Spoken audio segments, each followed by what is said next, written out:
Actualmente la religión, así como diversas formas y asociaciones culturales, sufren de una constante convulsión hacia el cambio.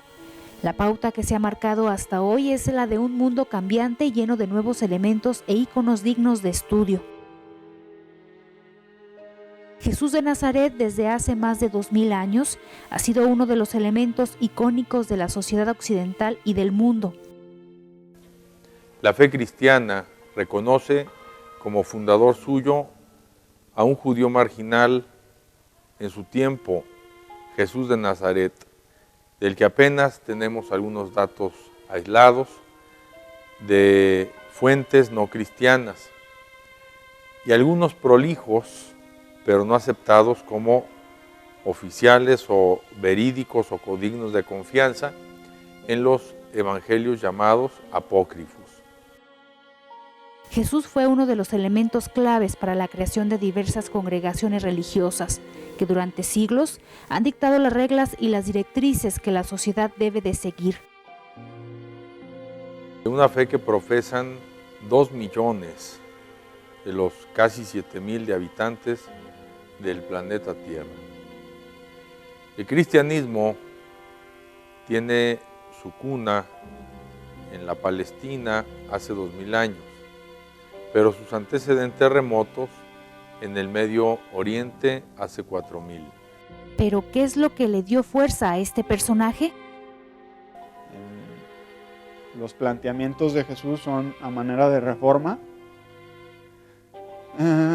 donde Jesús critica como todos estos modelos de opresión, no solo económicos o políticos, sino culturales. Y su punto de partida es la imagen que concibe de Dios, ¿no? Evidentemente lo que se puede decir de él pues es una aproximación, pero creo que queda bastante claro leyéndolo desde el judaísmo. Hay una reforma en Jesús. Jesús se dirige a Dios y no es de él, o sea, no es propio de él. Ya en los libros sapiensales, que son de la tradición cercana a donde está contextualizado Jesús, ya se dirigen a Dios como Padre, pero Jesús radicaliza esta relación. Y en eso sí creo que vale la pena acentuar que Jesús es si no es el único, pero es pues por así decirlo, el primero que cambia esta cosmovisión en donde Dios tiene parte con los hombres.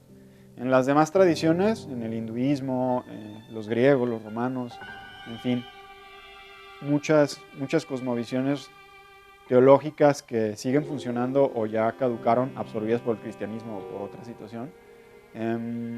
Las relaciones de los dioses con los seres humanos eran meramente superficiales, ¿no? Por ejemplo, si observamos en la tradición griega, los dioses se encarnaban solamente para pasarla bien, o en fin. Por ejemplo, Zeus, lo vemos haciéndose pasar por cisne, por lluvia de oro, por lo que sea, inclusive como águila para llevarse a Ganímedes y tener relaciones con él, ¿no? Pero Jesús es el primero en plantear que el fundamento de la realidad, de todas las relaciones humanas, es la relación con el Padre. El Padre para él es Dios. Él presenta a Dios como papá. Y ninguna otra tradición había concebido a los dioses como papás. Jesús de Nazaret proporciona un nuevo discurso dentro de las religiones, donde él mismo pregona que todos los hombres son hijos de Dios y por lo tanto son hermanos, concepto que cambiaría de una manera radical el mundo.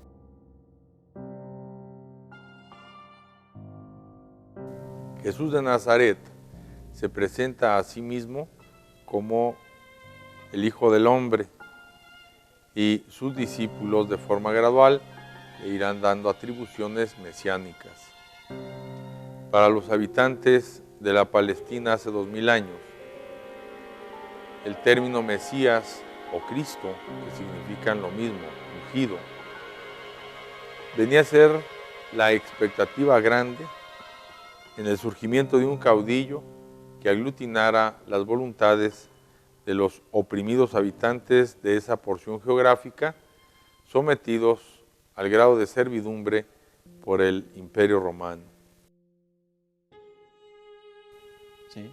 Entonces rompe con esta función de que no solamente te tienes que cuidar de Dios, no solamente te tienes que cuidar de servirle al Señor, sino es el Padre el que me sirve a mí. Entonces invierte, tiene una fuerza muy poderosa esta imagen, porque invierte tal cual los arquetipos conocidos, ¿no? Rompe con todos los arquetipos, y por eso es muy fácil comprender que el sistema social de Roma imperial se desfragmenta cuando el imperio está fundamentado en la servitud, pues, en la esclavitud. Cuando los cristianos que empiezan a llamarse hermanos, porque el Padre pues, es Padre de todos, y si no te trato como hermano, por más mi esclavo que seas, no le puedo llamar papá a Dios, sería hipócrita, ¿no? Y Jesús lo dice, truena contra la rama farisea, que es como el judaísmo ortodoxo de su momento, no sé, un análogo de la iglesia católica de derecha, como podría ser bien el Opus Dei o los legionarios. Jesús truena y les llama hipócritas. Jesucristo, a partir de su muerte, es víctima de lo que hoy se conoce como producción mercadológica, partiendo de que son los mismos romanos quienes lo juzgaran y lo condenaran a muerte, quienes aprovecharan su imagen y su discurso para formar lo que hasta hoy se conoce como la religión de la Iglesia Católica Apostólica Romana, que hasta nuestros días es una de las religiones más prominentes y con más adeptos en el mundo.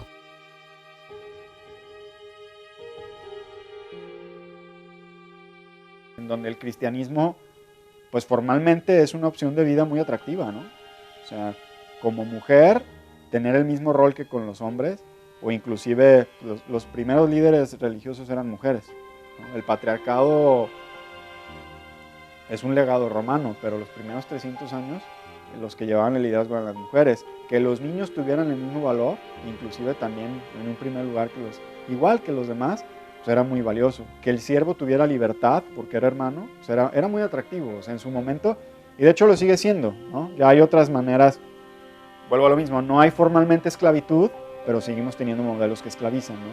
Entonces, formalmente el cristianismo es sumamente atractivo, ¿no? Por eso logra catalizar muchas culturas, muchos credos, etc.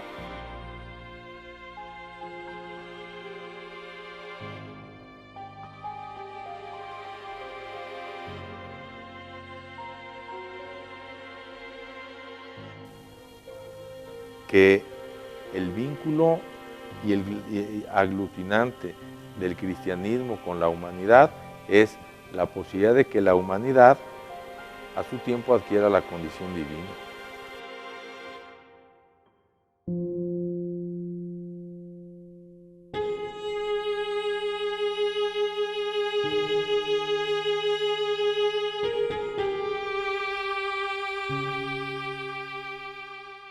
Pero, ¿Jesús realmente dentro de sus intenciones buscaba generar una nueva religión? Entonces, propiamente Jesús no funda una religión. Más bien la religión cristiana, me atrevo a decir que es accidental al hecho evangélico. Por hecho evangélico me refiero a la buena noticia, ¿no? ¿Cuál es la buena noticia? A lo mejor ahorita, desgraciadamente, los cristianos hemos manoseado mucho esta imagen y dejamos mucho que desear, pero en ese momento que Dios sea tu papá y que Dios esté para servirte y para liberarte, era una buena noticia. Es el Imperio Romano, con su afán de generar más poder, quienes utilizan como estandarte a esta figura, transmutando su imagen y concepto, para llevarlo no solo a conquistar el origen de este hombre encontrado en la Palestina, sino que intentaban conquistar todo el occidente. ¿Por qué la religión católica tiene tanta fuerza? Totalmente amigable y en donde no importa tu credo, no importa tu raza ni tu género, si reconoces que Jesús es el Señor y vives del modo en que anuncia, pues ya la hiciste, ¿no? La conjunción de la Iglesia Católica busca formar una unión de control, donde está implícito que es una promoción dentro de la fe humana como hoy lo conocemos, una forma sencilla de llegar al cielo y ser parte de las divinidades. Actualmente la figura de quien sería conocido como el Mesías es negado ante la comunidad judía como una divinidad o alguien con una relación directa con una, siendo que este mismo formó parte de su culto. Los judíos consideran a Jesucristo algo así como un cismático de su raza. No niegan su existencia, asumen que formó parte de la familia Cohen, una de las ramificaciones del judaísmo, pero no lo reconocen ni lo aceptan como el Mesías. Lo pudo haber sido Isaías o Moisés, pero no lo reconocen como Dios con nosotros. Ellos siguen esperando esta condición de Dios con nosotros, de Cristo, de Mesías. Cristo está en griego y Mesías en hebreo, es lo mismo. Lo siguen esperando. Mire, nuestro Señor Jesucristo técnicamente no pudo haber sido cristiano. Por otro lado, que no haya sido cristiano no quiere decir que haya sido pagano. Hoy en día Jesús es adorado en sinnúmero de religiones, entre las que destacan el catolicismo como su principal iglesia, perdiendo la esencia de lo que realmente representó este hombre. Desgraciadamente, muy sin novedad. ¿Por qué? Porque los símbolos ya no significan, los símbolos que hay alrededor de la figura de Jesús, ya no significan porque, pues en primera porque creo que la Iglesia Católica y de la misma manera está enquilosada y se la ha pasado viendo hacia dentro de sí. Yo creo que la última patada que han dado es el Papa Francisco y vaya que tiene chamba, pues. Está haciendo muy a prisa lo que se dejó de hacer por muchos siglos, pero creo que es esto, creo que se ha perdido el significado de los símbolos que se reúnen alrededor de la figura de Jesús. Y eso lo vuelve muy sin novedad, ¿no? Y a veces se reduce a una especie de, en primera, zombie porque resucitó, cuando no se entiende el proceso de resurrección. Segunda, una especie de antropófago, porque dice que coman su carne y beban su sangre, y una suerte de vampiro, ¿no? Entonces, el significado de los símbolos que se reúnen alrededor de la figura de Jesús, pues pierde novedad, ¿no? Se convierte en una baratija que yo puedo desechar con la mano en la cintura, ¿no? Después de aproximadamente 2014 años de su aparición, poco se sabe de él y mucho se ha perdido en el tiempo. Con la aparición de nuevos modelos de pensamiento, la religión ve nublado su horizonte. Pero pues el internet tiene las cualidades de Dios. Está en todos lados, lo sabe todo, se puede todo.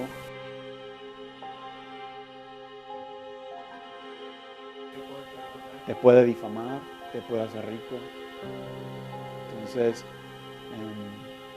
sí creo que está muy mal valorado y creo que quienes nos toca dar testimonio no hemos sabido dar testimonio de él.